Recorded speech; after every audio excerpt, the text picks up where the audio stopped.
พาพี่น้องเดินทางเข้าตลาดครับมื้อนี้วันศุกร์ตลาดนัดพอดีมุ่งหน้าตรงออกไปพุ่นล่ะหม้องบขสที่จอดรถพุ่นล่ะพี่น้องเนาะสถานีบขสรับส่งผู้โดยสารเพราะว่าตลาดนัดก็พากันกางเต็นท์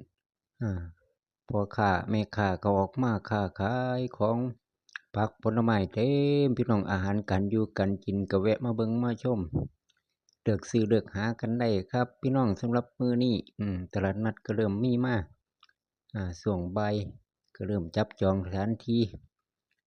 สำหรับพ่อค้าสำหรับลูกค้าสำหรับคนจะมาซื้อของก็หลั่งไหลมาคือเก่าแล้วครับแวะมาฮอดมาถึงหน้าบขสแล้ว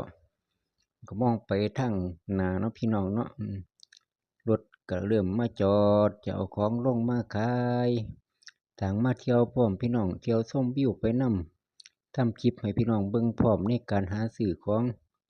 อยู่ของกินเป็นเรื่องธรรมดาแล้วพี่น้องเนาะเที่ยวตลาดไปนำถึงตลาดบขสเด้อพี่น้องเด้อคลิปนี้พาพี่น้องก็มาหาซื้อของเบ็ดเตล็ดน้ำแน่ของอยู่ของกินของใส่ในเขตตัวอำเภอน้ำโสมอุดรธานีตลาดนัดบขสสำหรับมีของวันศุกร์